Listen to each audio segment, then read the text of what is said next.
कोणाला घेऊन कोणाला आहे.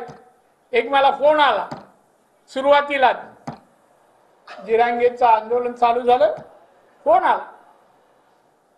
पहिल्यापासून शिवानी बोला म्हणलं हा काय आपल्या चांगल्यासाठी नाही बोलतोय. म्हणलं काय रे, नाही तुम्ही विरोध येते बोला आणि मग शिवाय चालू. मी म्हणलं बघ तुझा घरचा ॲड्रेस दे, मी येतो रात्री तुझ्या घरी. दे तर शिवाय बॅग घातला ठेवला. मी आमच्या पीएना दिला, बोलायचा ॲड्रेस बिड्रेस काढ आणि पोलिसांना कंप्लेंट कर. कोण निघावा? शरद पवारांचा कार्यकर्ता चव्हाण. हे खेळ का खेळता? शिव्या घेऊन मला काय होणार नाही.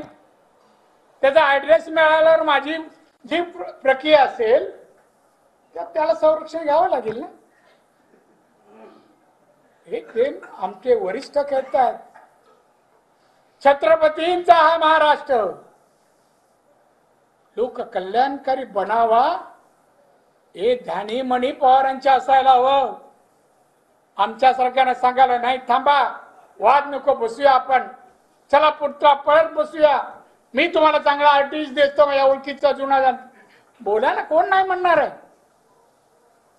पण पेट्रोल टाकूनच ठेवायचं आणि काडी घेऊन फिरायचं याला कोण म्हणणार ना. या महाराष्ट्रात स्थान नाही. महाराष्ट्र छत्रपती शिवाजी महाराजांच्या पुतळ्याचं राजकारण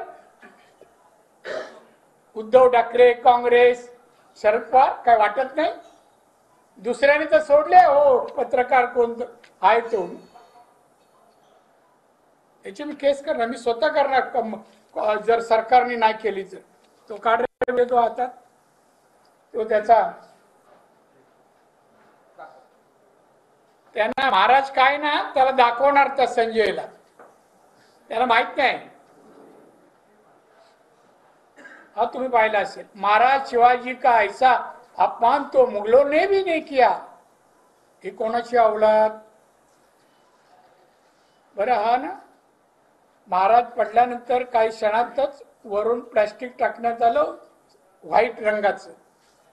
हे बाजूला करून फोटो काढून व्हायरल धंदे करतोय, बडकाबडकी करतोय.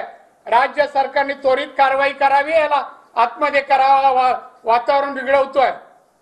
याच्यापेक्षा दुसरा एव्हिडन्स असू शकत नाही. काय चेष्टा आहे का हा विषय? निवडणुका म्हणून कसे नाचल? हे किती धाडशी आहे ना. मी हे परवा पाहिलं, मला माहितीच आहे, मी त्या गावचाच आहे. 39 वर्ष त्या गावातच होतो मी. काय आहे यांच्यामध्ये मला माहिती आहे. त्या उद्धवमध्ये कधी कुठे कानफडत पण नाही मारलं. आणि काय धमक्या, गेट आउट. अरे तू काय गेट आउट म्हणतो? तू मुख्यमंत्री होतास, लोकांनीच गेट आउट केलं ना तुला.